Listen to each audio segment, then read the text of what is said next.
What's up YouTube, Emotes and End here. So remember when I said yesterday that we were going to discuss the ban list on Saturday? Yeah, ignore that.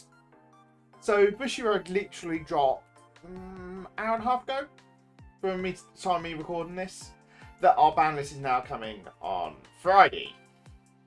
So I'm now getting this video out earlier, so we are now rushing the what I'd like to see getting hit on the ban list, or I say hit, adjustments to the ban, to the restriction list. So just for a quick reminder for those that missed yesterday's video or just don't remember, the ban list that Japan got was for Odysseus to 0, Mystery Flare Dragon to 0, and Ruination Dragon in all clans to 1. Now, I do feel that we are going to be getting these mirrored bans, but I also feel we're going to be getting some additional bans on top because they've actually taken a bit of extra time about this. So, the first thing I do see, I'm going to go through each of the formats and discuss what I feel for each format's going to get touched, what I don't feel it's going to get touched. But I do want to clear the elephant in the room, and that is the over triggers. Honestly, I'm not going to spend an entire video talking about them. Bushi has heard the complaints. It's down to Bushi what they want to do. I'm not going to keep preaching about this thing. I'm impartial to the topic, so I don't give a damn either way. But let's move on to the actual meat and bones of the topic of the discussion. So the first one is the standard format. Now, from the Japanese side, we have heard from Japanese players that the set 6 onwards meta is really nice and healthy. But we're not in that yet. And if you look at the BRO data and the BCS data so far, Ravidia has double the tops of any other deck in the current meta. So I feel this may get touched. I'm still not sure they're going to touch it. They might want to wait for set 6 meta and see how Ravidia does post set 6 meta. But we are at the point of, if they were to hit Ravidia, I personally feel it's not going to be the Orphist token order that they use, because you can easily play the deck without that, and it still causes problems. What I feel they're going to look at is either the Baka Burrito, which is the grade 3, or they're going to look at the Meteor, the grade 2 one. Now the reason this is because obviously Baka Burrito does have the ability to put Meteors from drop zone to the order zone. So obviously if you discard a grade 2 Meteor for like the ride deck, you can then put it into the order zone with Baka Burrito, and obviously Gravidia riding up gets you 2 Meteors from deck, which you can get more for the grade 2 Meteors. And you're then getting the hit 5 conditions so easily for the deck, especially for the fact that you can go 1, 2, 3, playing a Meteor each turn from hand. That's 3, 5, 7, 9 Meteors, technically. So you can then blast a 2 and 3 1s, or two 2s and a 1, and you've hit your 5 Meteors, depending on how your opponent's board set up. It's just not fair, I think, is the honest response. So I do think that it is going to be one of these two cards that does end up getting the hit. But I don't expect a full ban out of it. I expect what their hit to be is going to be either Baka Burrito to 2, or the grade 2 Meteor to 2. But that's a very big if they decide to actually touch it.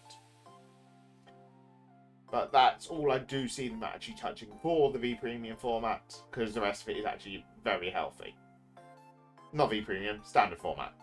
V Premium, however, is the unhealthy format at the moment, because of one big problem child that got shown up a lot this past weekend, and that is Steam Maidens. So, for those that haven't seen the BCS results, Steam Maidens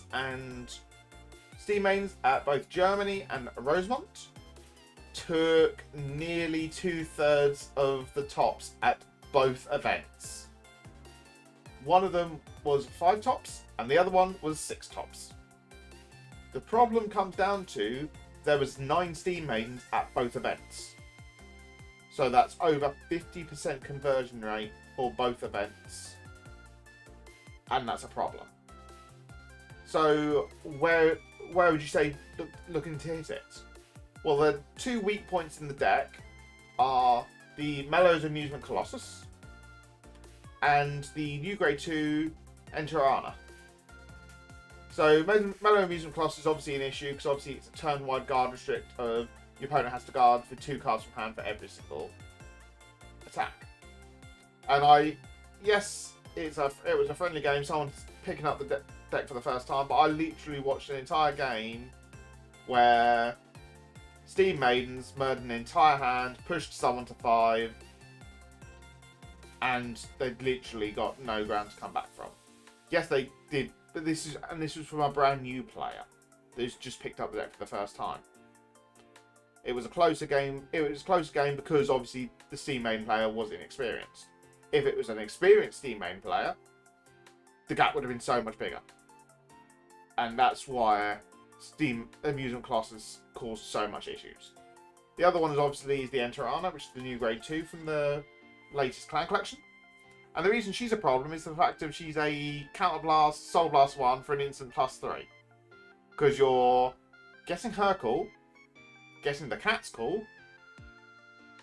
So you're getting her cool to get the cat, which is a +1. Cat then checks the top 7, I believe it is, for a Steam Maiden card, which most of your deck's Steam Maiden, so you're really not going to hit miss. And then end of the battle of boosters, you're Soul Blasting 1 to check top 2, put a 3rd card to your hand, so +3, and you're then binding the other card on top, which could be a combo piece you're setting up for going with the Steam Maidens. So for your 0, 1, 2, 3 attack combo. So it's stupidly strong, but if you ban that, the deck just falls apart. So this is why I do feel that the hit to Steam Maidens is actually going to be to Mellow Amusements Colossus. Because you also got to think, Clan Collection is still very new, and they don't want to outright kill the deck whilst it's still got a very good product life. So dealing with the Colossus takes it away from being, because it's close to being a tier 0 deck at this point.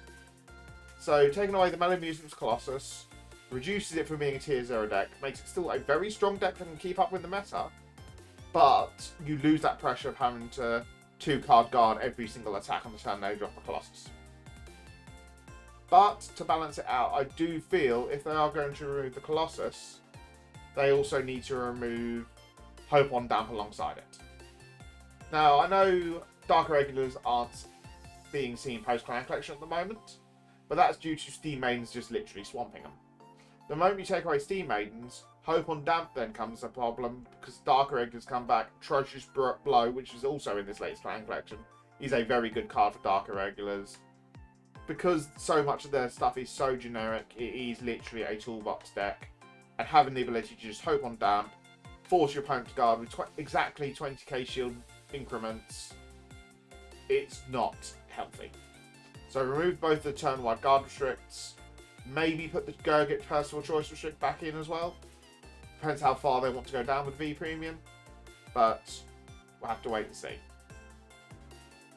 Then for the big problem, because obviously we've got the toxic meta of Odysseus and Mystery Flare, but I do feel they need to hit Narukami on top of this. Because Narukami, whilst Mystery Flare and Odysseus are the problems, Narukami has more tops than them. So I do feel that they need to address that. Narukami as a whole, specifically Eradicators, because it is the dominant one of the Narukami decks. And I feel this needs to be an Exterminate hit. Now, I know people are going to be screaming, why not Stunverse, why not Stunverse? But the sheer fact of what Exterminate provides over Stunverse hurts so much more. Yes, Stunverse does destroy opponent's hand and all that jazz, but if you don't commit stuff, you have a bad grade 1, you have bad first strike Stunverse. Whereas, yes, you gain the instant free draws for not having front row on your opponent when you ride into Exterminate. You can still turbo yourself up to grade 3 with the likes of either the Dragonic Descendant Superior Ride line or with the Sweet Command Dragon Superior Ride. So you're then on grade 3 first, you're then using Bulwark and Impede Dragon to remove your opponent's front row attackers, so you still can go into into Exterminate, and you're getting the draws and the power gains. But if you go up to grade 3 first, you can still go for Cho-Oh to remove their front row and other retires to then gain the power. But then you've also got to combine that power with the fact that it's going on Cho-Oh, which is a restander, Esper Idea, which is a restander. Exterminate is not a healthy card for the format and does need to go. I would also like to see the choice restrict removed for Alice and Masquerade Master Harry, but that's coming as a Harry player. But I don't know if they're going to do that one, honestly.